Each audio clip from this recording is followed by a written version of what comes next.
I go back and forth between hating and loving. Today I woke up from a dream. It felt so real to me, like I was walking through the clouds, and you told me to tone it down.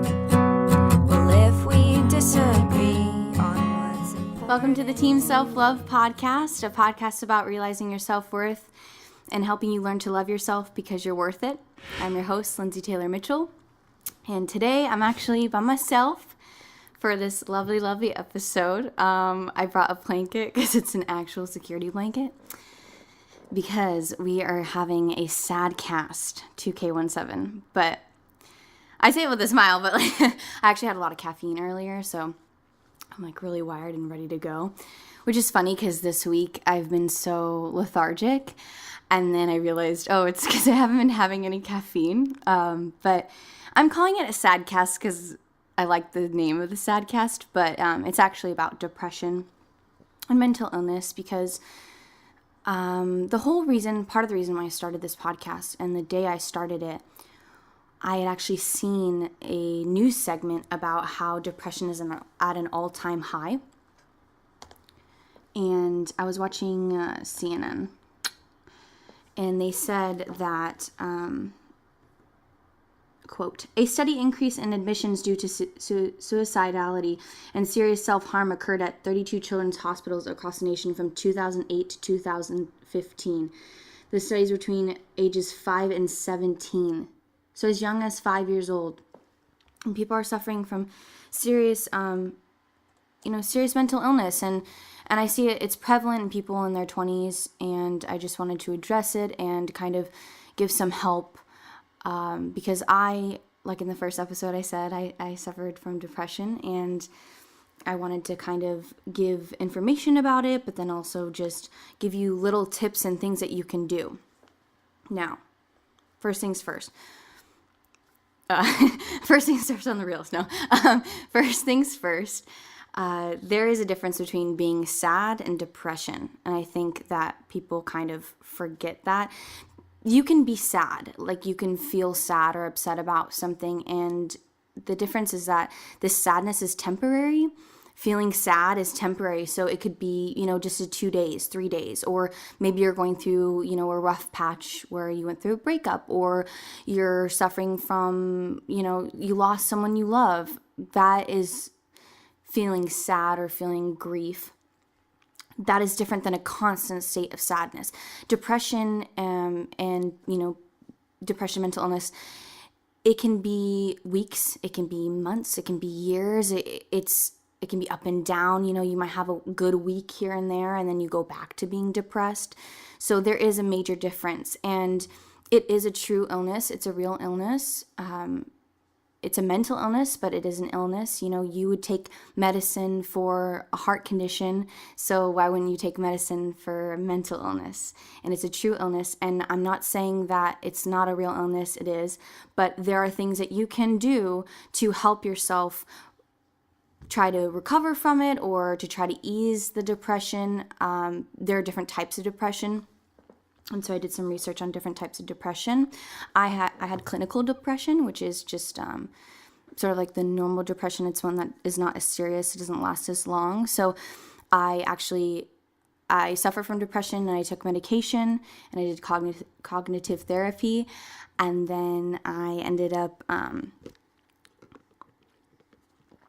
I actually stopped taking medication because I eased off medication, and I was actually recovered, and that's not a lie. I'm not saying, I'm good, I'm great, and I'm not, but I actually recovered from it. So I wanted especially to do this topic and do it on my own because I felt like some people didn't, they don't want to talk about this, and it's a serious thing, and I wanted to, kind of have this podcast and tell you all that you can do it and you will be okay and you're going to get through it, and I've done it and I've gotten through it, and you can too, and it does get easier.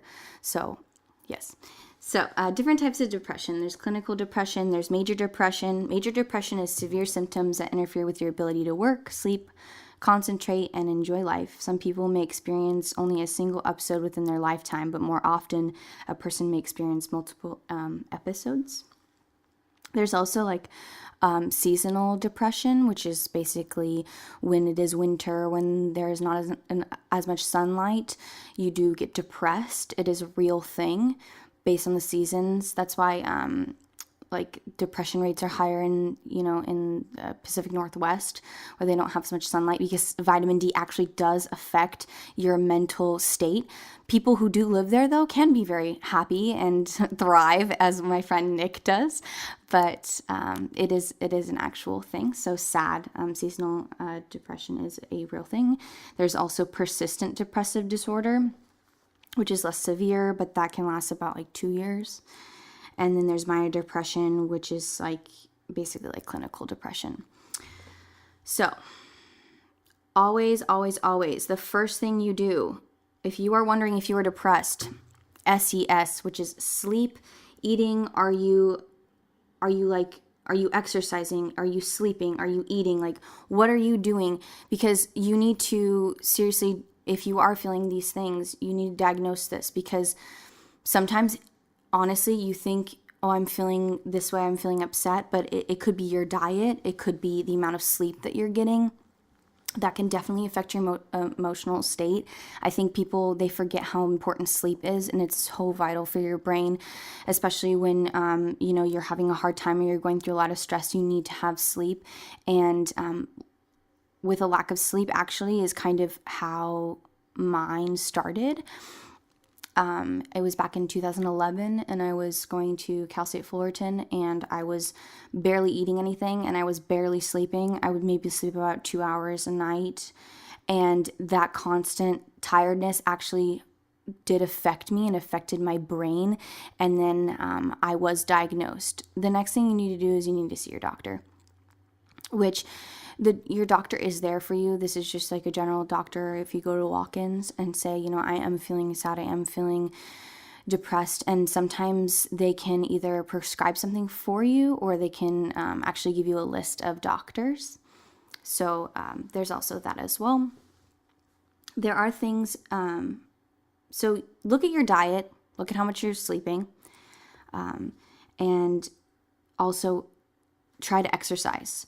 These are things that you can do that, if you are depressed, can help you, but then also if you're trying to figure out what's wrong, do process of elimination, look at those 3 aspects before you do anything, and then talk to your doctor. And then another thing, I'm like going through all my notes. So. But yeah, so basically with me, it was back in 2011, and then I was really depressed, and I was very unhappy with where I was at in life. But then it was like for a few reasons, but then I was depressed.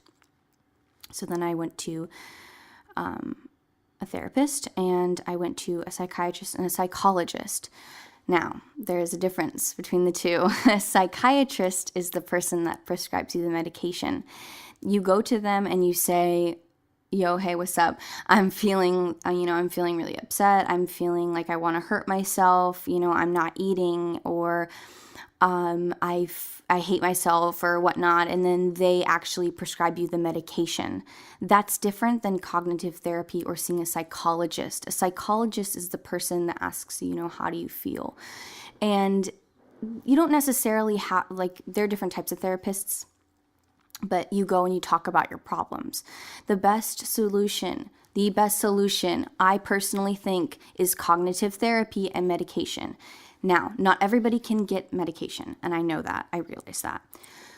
But there are things that you can do if you can't get medication. First of all, if you are a student, you can go to your school's office, and they actually have counselors for you. You receive a certain amount of free counseling, a few sessions, so that can kind of get you started on what to do. There are also a number of apps, like I said in the last episode, but I did try this one called BetterHelp, which is really awesome. So what it is it actually connects you to therapists, and so you can talk to therapists, and it's really in depth, where it actually asks you, your age, it asks you your gender, it asks you why are you suffering. And first of all, it says your gender, and it says female, male, non-binary, which I was like, oh hell yeah, this is already good. And then they actually have issues like if you're part of the LGBTQA community and you are having problems coming out, they actually have that as one of the choices. And so what it does is it connects you to the best possible therapist for you, given the fact that different therapists have different concentrations. And so it actually connects you to a therapist, and then you can get counseling. And so that app is called BetterHelp. Okay. I also found a few other apps as well. I'll put the links in the description as well, just for you to peruse, if you will. So there's also Depression CBT Self-Help Guide. That one's for Androids. And there's also Positive Thinking. Operation Reach Out, which is for Android, Mood Kit, which is an iPhone one, and then there's also Talk Life, which is iPhone and Android. And so these are just kind of communities where BetterHelp is actual therapists, they're counselors, but these other ones are just sort of communities where you can talk about your issues and what you're dealing with and what you're going through, which is really important, because talking about your problems is necessary. And I know how difficult it is, but and I don't want to seem naggy, but you need to find the reason why you need to do this. And it has to be for you. Because depression is very hard. It's very hard to get out of. And I think personally, like, things were different for me because I'm the type of person that when I have an issue, I try to resolve it, and I'm very gung-ho, clearly, based on who I am as a person, as you've seen.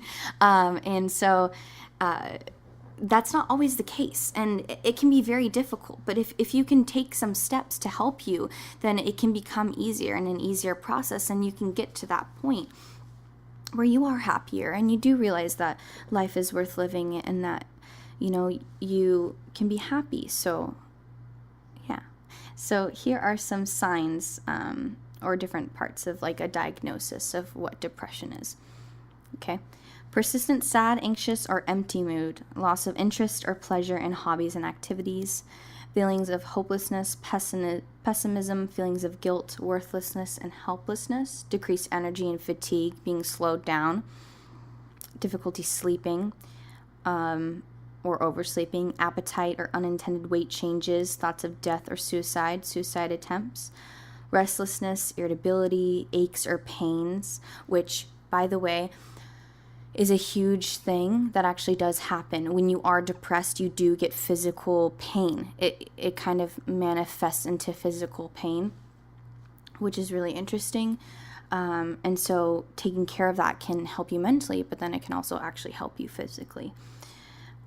And with another thing with depression, what's so interesting to me about it is that it can actually lead to, these physical pains, but then also you can end up with a cocktail of diagnoses.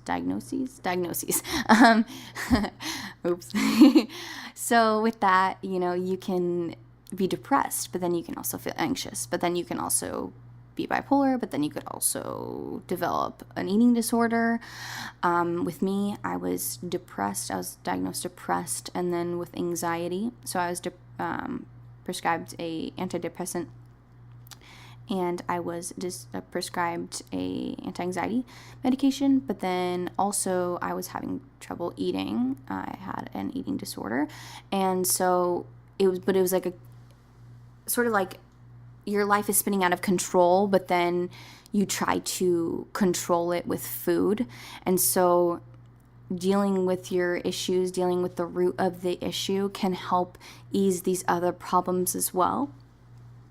And that's really major, to deal with. And so it's really important that you deal with these problems. And another thing of things to make it easier to deal with your depression and anxiety. And I know that people are not going to be happy when I say this, but I'm going to say it anyways. You need to stop like smoking weed, you need to stop drinking, you need to be sober. And it's funny because when I was diagnosed, I was going to a psychiatrist and they would prescribe medication for me, and then I would not feel any better because I would drink and I would smoke. And then they said, you need to sober up. And I said, no.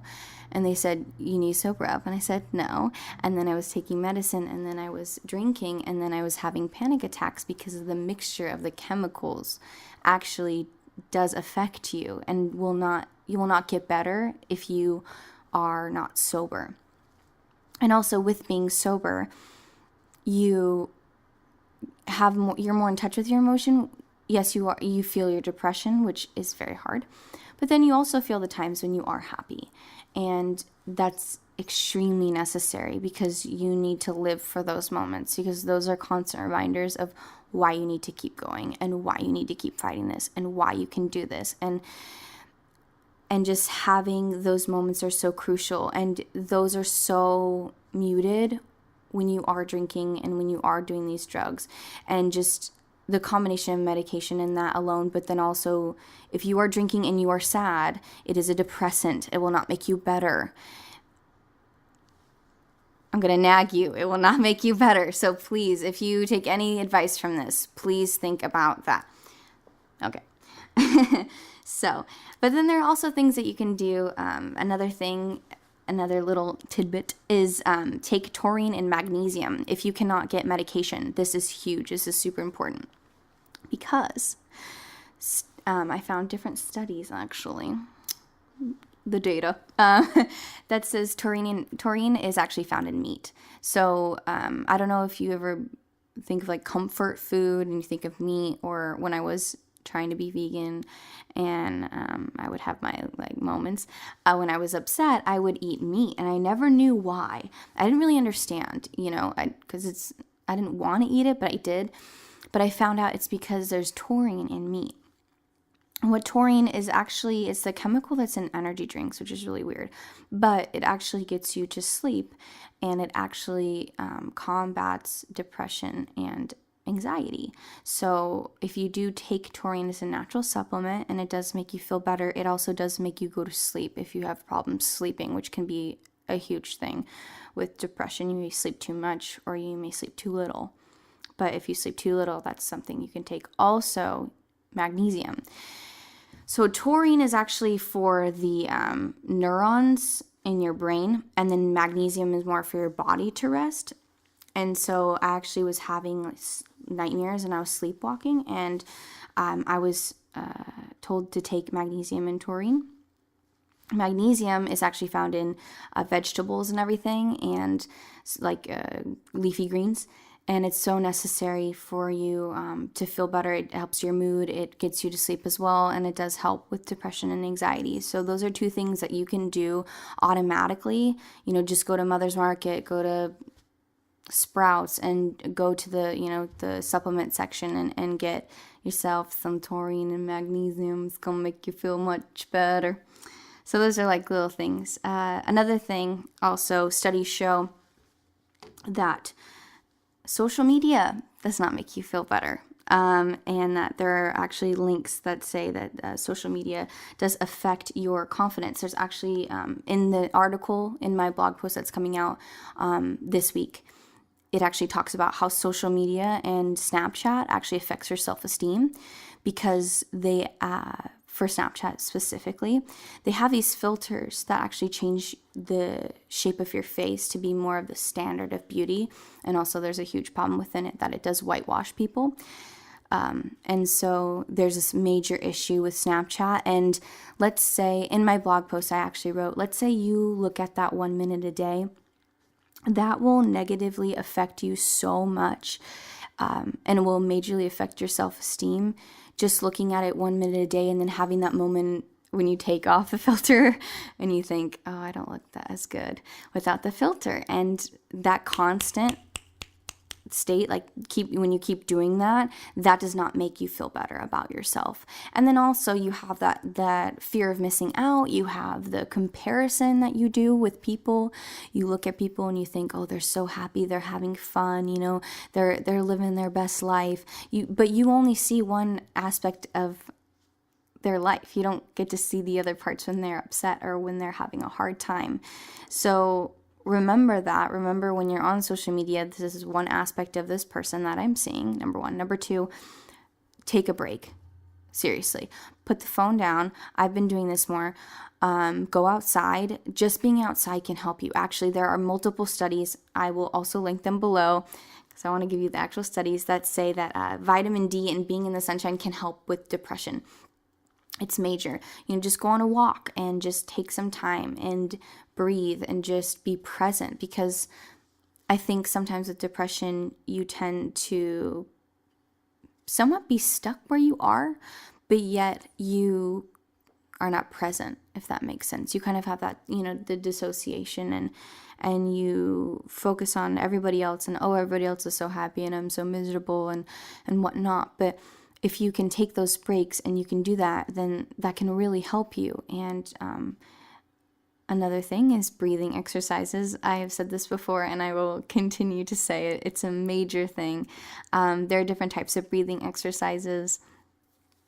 There's ones where you do, for actually to help anxiety, there's one you breathe in for, let's say you could do 6-3, but breathe in for 6 seconds and breathe out for 3 seconds. It's actually a proven thing that does help you reduce your anxiety. So if you're ever feeling anxious, you can do that. There's also ones that you breathe in for 4 seconds, you hold for 4 seconds, you breathe out for 4 seconds. There are ways to calm yourself actually and kind of get you to sort of relax. And there are other things. I actually had a blog post a few weeks ago, and it was ways to reduce your stress. But there are things like making a list of notes of things that make you happy. Actually having these tangible things, these quotes that cheer you up, and a playlist of songs that make you smile, and things that you can do that actually can combat the fact that you're going through this issue. And so another thing also is, I think a huge part of it is stop talking and start doing, which even doing a little thing, even getting out of bed is a huge thing, when you're depressed. Or I made my bed today, or I went to the grocery store. Just those little things, having that sense of productivity and that sense of accomplishment, it sort of releases dopamine in your brain, and then it actually does make you happier for a minute, and it does kind of inspire you to keep going. So even just accomplishing a little thing, but you think about things that you like to do, and you think about what you want to change, and you say, I'm going to go to the gym. I need to go to the gym. I really need to exercise. I really need to start a diet. And talking about it doesn't help. And I remember my friend Daniel, actually, I was talking to him and I'd said, I need to do this, I need to do that. And he said, stop talking about it, just do it. And so just actually doing those things and starting them can be a major thing as well. I'm not getting all my stuff together. So and seriously think about exercising. I'm going to say that again and again, or doing something that does make you happy. You could do arts and crafts, drawing, writing, getting out your feelings via writing, taking pictures, something that is productive, that makes you feel happy, because everyone does have that tendency to take these, you're upset and you want to be self-destructive, and you want to take these tendencies and you want to do something bad. But if you can take the sadness and kind of try to channel it into something, or try to figure out what to do to make yourself feel better, that's major. And also another thing is, that positive self-talk. And I will say this 1,000 times, and I will keep saying it until I perish.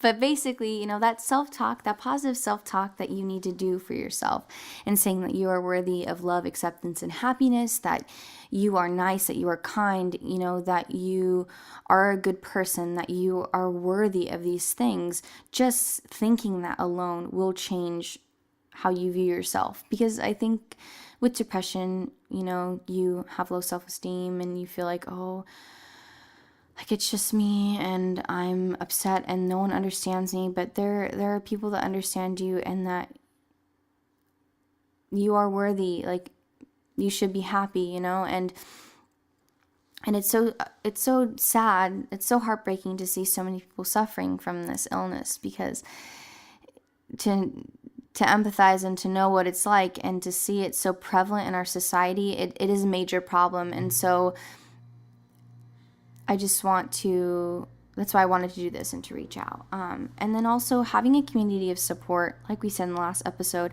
that's major.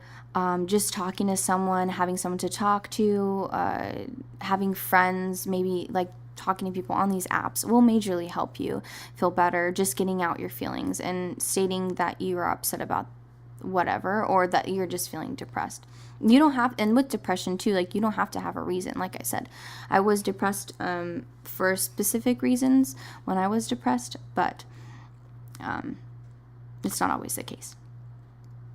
So with me, I took medication. I took an antidepressant and anti-anxiety, and like I said, and then I went to therapy once a week, but I went to a casual therapist, which I think also there's such a stigma about therapy of, like, you go and you sit on a couch and you lie down and you look up at the ceiling and then you talk about your feelings, and they say, well, how do you feel?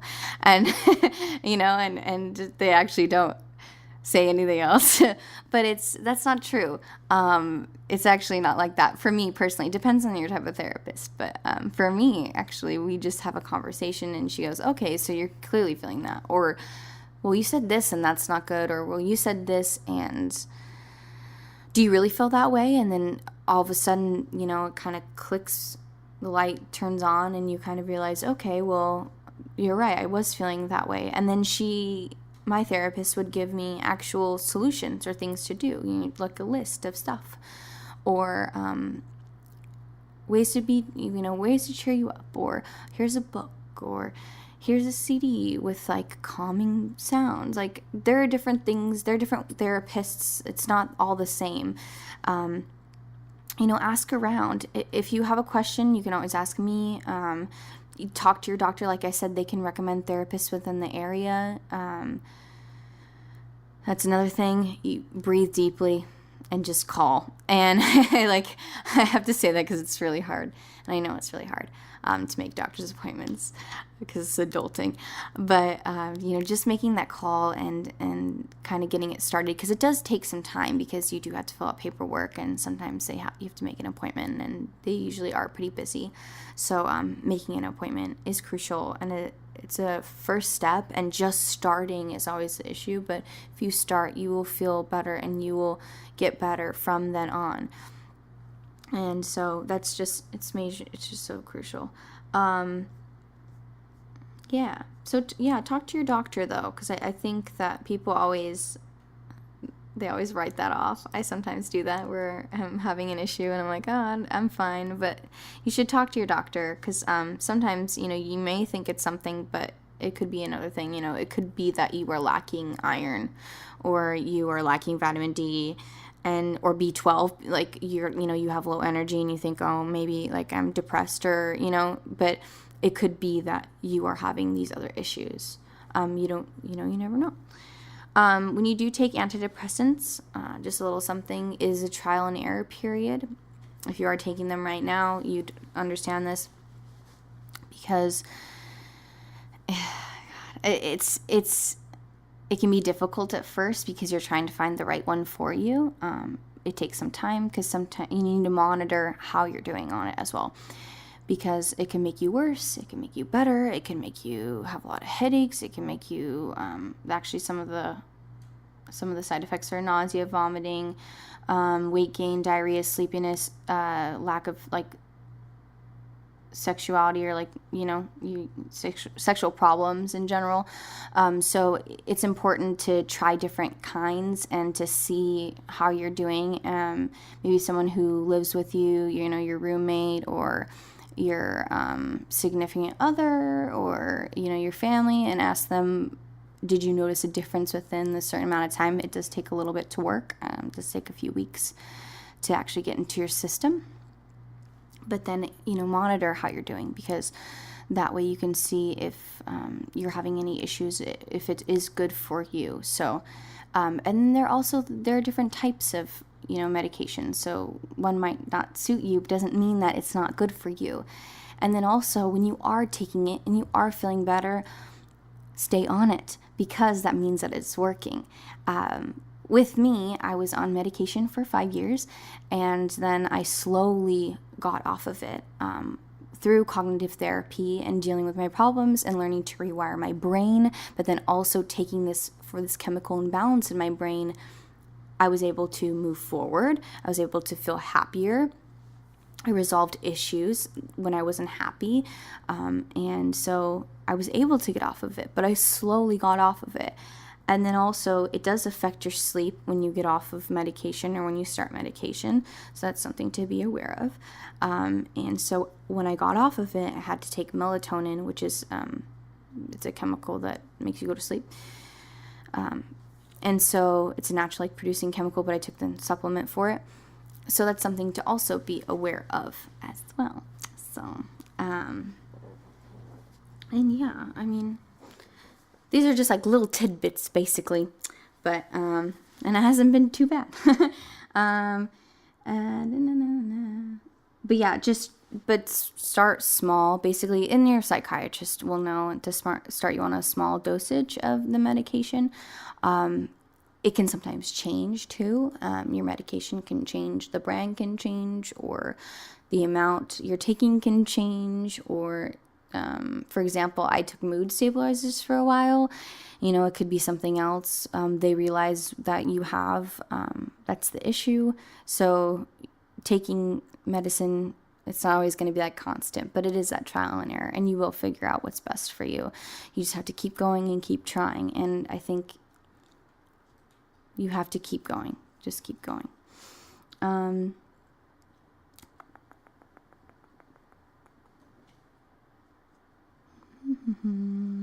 Yeah, major thing. I actually found this on the an actual website. It is the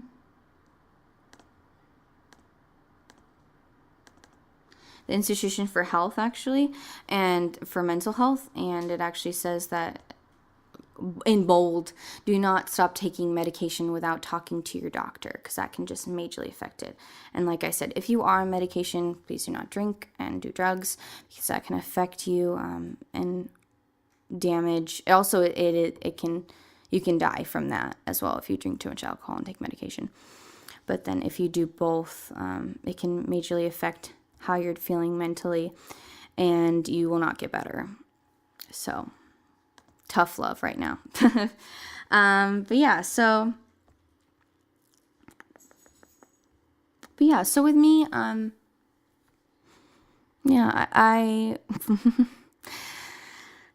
it's hard to talk about. Even now, it's still hard to talk about.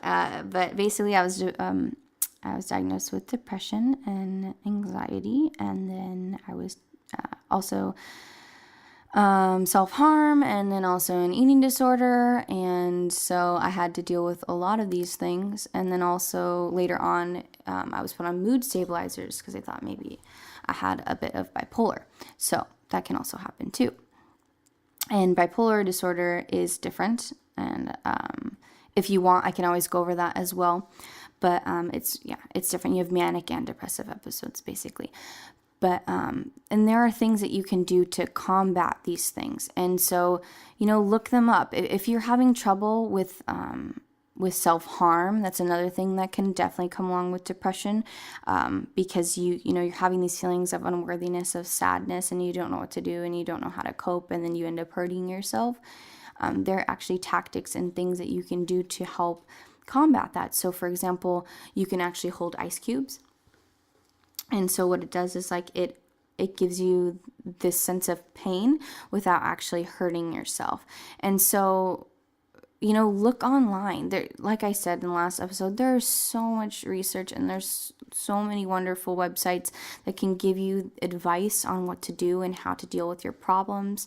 And so, you do these little tidbit things and you will feel better. And I'm not saying that it's going to cure you, but it can help you. Like I said, cognitive therapy, medication, and like the positive self-talk, rewiring your brain is essential to make yourself feel better. And so, and if you are suffering, there are so many other things that you can do. There are hotlines, there are, people to talk to you. Sorry, I never called one, but I luckily had like a really great community of support within my friends, my family, and so I was able to talk to them and sort of say, hey, I'm feeling this way, and they were there for me and to talk to, but then also to kind of distract me as well. And that's another thing to analyze too. How is your environment? The thing about depression is that it can run in genetically, like it actually can run in your family, but it also can be your environment, like who you surround yourself with, because if you are in this toxic environment, that can majorly affect your mental health. So let's say, I don't know, you're in an abusive relationship, or you have a problem with your roommate, or, you have problems with your family, like those problems being in that environment, in that constant state it can raise your anxiety and then also make you depressed. And it can sort of like trigger that emotion when you're there and when you're around it. So, if there is a way that you can actually deal with your environment, that can be a step in either helping your depression or helping you realize that maybe it's just the environment and not depression itself. And so basically the whole thing is that with depression, it is a real thing. And sometimes you don't need to have a reason to feel depressed, but there are ways that you can help deal with it and try to eliminate everything as much as possible and figure out what the issue is. Go through a checklist of things, because when you're trying to resolve a problem, you do process of elimination and you figure out, okay, why is it that I feel this way? And it's that self-analyzing to figure out why you're upset and how you can actually deal with it. So is it your environment? Is it your, like I said, diet, exercise? What's happening? Like, what's going on with me? Is it because of my work? When I was upset a few months ago, it was because of my job. And that's actually in the blog post, why I stopped settling. It was because of my job and my relationship that I was very upset, and I actually had a lack of confidence because of my job, but I didn't realize it and I didn't analyze that until later. And then I realized it, and then I left my job because I left the toxicity. And there's been multiple jobs that I've had where it was very toxic, and I felt that, and I felt it affecting me mentally, where I had to make the decision of, okay, how am I going to resolve this? How am I going to get out of this job? And I know it can be difficult to find a new job, but you will find a new job. So, going through those things and trying to deal with it, trying to figure out why you're feeling the way that you're feeling. But sometimes it is that chemical imbalance. So, in conclusion, you will be okay. You can get help. There are hotlines. There are people to help you. There are apps, there are websites, there are things that you can do that actually can help you combat your illness. But cognitive therapy, getting sober, taking medicine if you can, if not, take natural supplements, and have positive self-talk, and that can really help you. And I know that I had clinical, and so it's different, and that mine is not as intense, but it was still very difficult and still really hard. But it will get easier and it will get better. So yeah, and I hope in some way this helps you. And Yeah. And so it's interesting too, because like it can be hard to talk about. And even now, you know, I was diagnosed in 2011, and it's still difficult to talk about now, clearly, because I've been like about it. So, but talking about it is important, and getting through it is important, and you will feel better when you do talk about it. So, yeah. So just be aware of weekly blog posts every week at teamselflove.com. Thank you so much to Ernie, the other producer. I am the producer as well of this podcast. Yeah. So stay tuned for extra, you know, next week's podcast as well. And never, never, never, never, never forget that you are worthy of love, acceptance, and happiness. Yeah. Thank you so much for tuning into episode 6, Sadcast. My name's Lindsay Taylor Mitchell, and I love you, but most importantly, you love you. Thank you so much. Bye. On what's important to you or me, I will try soon to come